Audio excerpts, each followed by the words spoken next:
Hi, I'm Julia Allison, a 32-year-old pediatric nurse at Memorial Hospital, and I've got quite a story about how my mother-in-law's web of lies about my son led to her ultimate downfall. Let me take you back to where it all began. I met David Carter 5 years ago at a hospital fundraiser. He was this charming software engineer who couldn't stop with his adorably bad medical puns. We clicked instantly, and within a year, we were married. At first, everything seemed perfect, especially with his mother, Patricia. "Julia, darling, welcome to the family. I've always wanted a daughter in the medical field," she'd say, hugging me warmly at every gathering. Looking back, I should have known that smile wasn't all it seemed. Then my son Tommy was born 3 years ago, and things began to change. He was the sweetest baby, but by the time he was 2, we noticed he wasn't talking as much as other kids his age. "Have you thought about getting him evaluated?" my friend Rachel asked during lunch at the hospital. David and I had been considering it. Even he had noticed the subtle delays. That's when Patricia's subtle campaign began. At first, it was just concerned questions about my family history. "David, sweetheart, didn't Julia mention a cousin with learning issues?" I overheard her whisper with false concern one day. Soon, David's sister, Emma, joined in, eager to add fuel to the fire. "Mom's right, David. Maybe we should look into Julia's background more carefully." Thank goodness for David's brother, Michael. He was the only one who saw through their act. "You're being ridiculous, Mom. Tommy's fine. He just needs time." But Patricia was relentless. At Tommy's 3rd birthday, I found her cornering my friend Rachel in the kitchen. "It's such a shame about Tommy, you know. In our family, we've never had developmental issues. It must be so hard for Julia, knowing it's her fault." Rachel, bless her heart, shut her down right there. "Mrs. Carter, as a medical professional, I can assure you that's not how developmental delays work." The tension kept escalating. David tried to play peacekeeper, which only made things worse. "Honey, Mom's just worried about Tommy. Maybe we should look into your family history," he said, avoiding my eyes. "Are you serious?" I shot back. "Your mother's spreading rumors about our son, and you're defending her." But the whispers continued. Every family dinner, Emma would arrive with a fresh study she found online. "Did you know developmental delays can be genetic?" "Julia, didn't you say your aunt had a late talker?" I started documenting everything. Every comment, every whispered conversation, every time Patricia undermined me at Tommy's preschool. Little did they know their perfect plan to pin everything on my defective genes was about to crumble. "Just wait," I told myself each night, watching Tommy sleep. "The truth always comes out." What I didn't realize was just how spectacularly their house of cards would collapse. Things hit a breaking point when Tommy started preschool. I'd noticed other parents whispering, some even glancing my way with pity. "Did you hear? Patricia Carter's daughter-in-law apparently passed on a genetic issue to her son." Poor David, he had such a promising future. Before I married into that family, everything seemed perfect. But one day, things took a dark turn. It was pickup time at Tommy's preschool when his teacher, Miss Johnson, pulled me aside. "Mrs. Allison, some parents have expressed concerns about Tommy being in class with their children." Mrs. Carter mentioned something about a family history of issues. I felt my blood boiling. "What exactly did Mrs. Carter tell you?" "She mentioned developmental disabilities running in your family and suggested it might be contagious." I was livid, but I kept my cool. I started documenting everything. Every backhanded comment, every whispered conversation. With Rachel's help, we kept meticulous records. "This is getting out of hand," Rachel said one afternoon, helping me jot down another incident. "She's literally turning the whole town against you." Things at home weren't much better. David kept making excuses for his mother. "Mom's just old-fashioned Julia. She doesn't understand these things." "David, she's telling people our son is contagious. How are you not furious about this?" But the lies kept spreading. Then came the day I overheard Patricia talking to David when she thought I was at work. "Darling, you need to think about your future. Julia's genetics are clearly compromised. What kind of grandmother would I be if I didn't protect my grandchild? Maybe it's time to consider other options." "Mom, are you suggesting divorce?" David asked, his voice incredulous. "I'm just saying there are plenty of nice girls from good families. Emma knows several who'd be perfect for you." I shook with rage but kept quiet. That same week at family barbecue, Emma worked the crowd. It's just tragic. Tommy might never be normal. And it's all because of Julia's DNA. Patricia even showed me some articles about genetic testing before marriage. Michael, David's brother, tried defending me. Emma stopped spreading lies about Julia.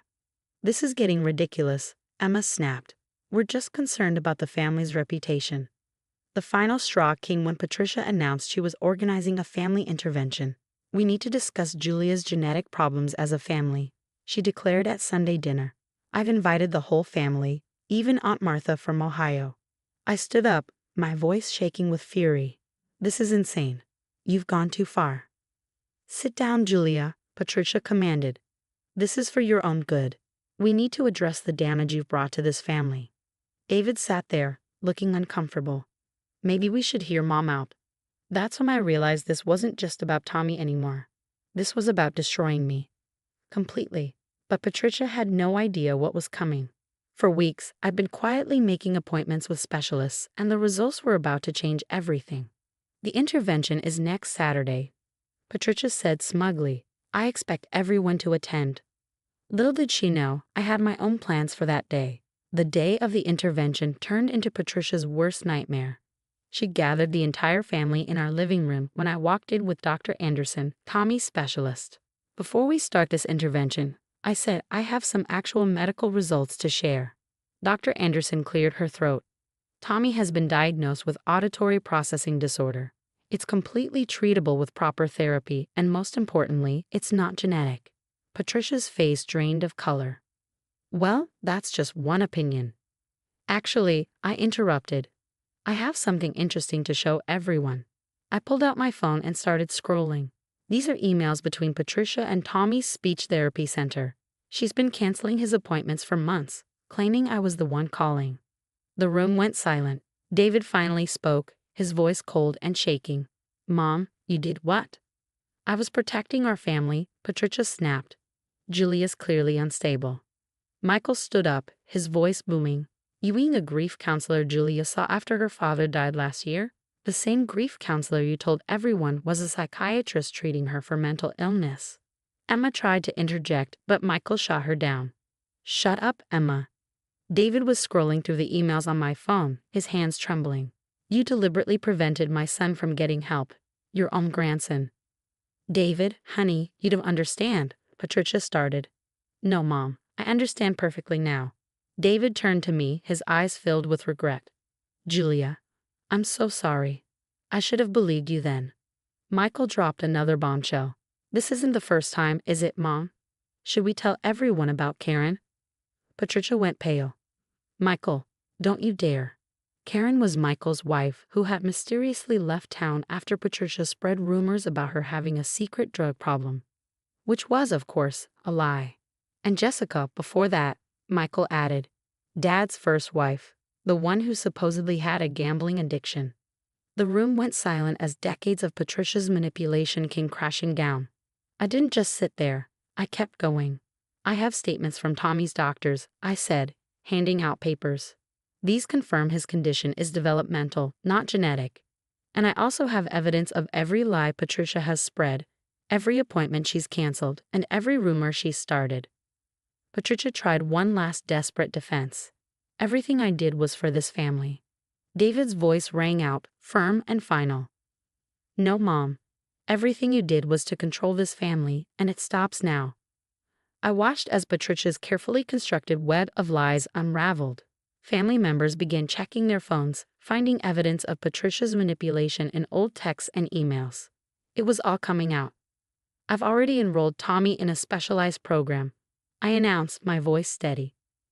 Without telling Patricia, of course, so she couldn't interfere. His teachers say he's making amazing progress. As the family meeting dissolved into chaos, with everyone comparing notes about the decades of lies, I quietly packed a bag. David followed me upstairs. Where are you going? He asked. I got my own place last week. Tommy and I need time away from all of this. You're welcome to visit him, but first you need to decide your mother's lies or your son's well-being. I walked out, leaving Patricia to face the consequences of her actions. But that wasn't the end of her downfall, not by a long shot. 3 months after moving out, Tommy was thriving in his new school. His auditory processing therapy was working wonders, and he was finally catching up with his peers. "Mommy, I got a gold star today." Tommy beamed, showing me his worksheet. That's when my phone buzzed. Another desperate voicemail from Patricia. I deleted it without listening. She'd been trying to reach me ever since her social circle started crumbling. "Did you hear?" Rachel texted me. "Emma just got fired from her firm." The charity scandal hit the morning news. Michael called next. "Julia, you won't believe this. While they were investigating Emma, they found evidence that Mom's been manipulating Dad's trust fund for years. She's been stealing from her own children." I was too busy with my own success to care. The hospital had just promoted me to head nurse of the pediatric unit. "You deserve it," David said when he came to pick up Tommy for his weekend visit. "By the way, I filed for divorce." Mom's finally showing her true colors to everyone. Patricia's desperation reached new levels when she lost her position as head of the garden club. Apparently, her friends didn't appreciate finding out their confidential conversations had been twisted and spread around town for years. "Please, Julia," Patricia cornered me outside Tommy's school one day, her voice dripping with desperation. "I'm your family. You have to forgive me."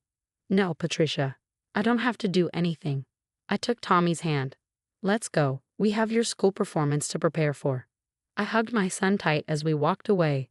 Watching Patricia retreat, I realized she had lost everything: her social status, her control over her family, even her country club membership. Emma was facing fraud charges, and Michael had made sure everyone knew about the trust fund manipulation. "Ready to go home, buddy?" I asked Tommy. "Yes. Can we get ice cream?" As we walked to the car, I saw Patricia sitting alone in her luxury car watching us. I didn't feel anger anymore. Just pity. She had built her life on destroying others, and now she had nothing.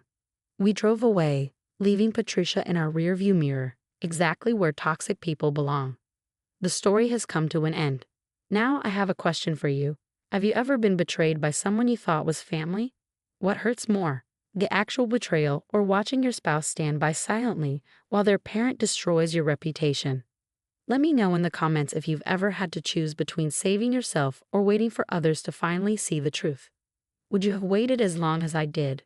Drop your story below, and if you want more real stories about surviving toxic family members and coming out stronger, hit that subscribe button and turn on notifications. Sometimes the best revenge is thriving without them.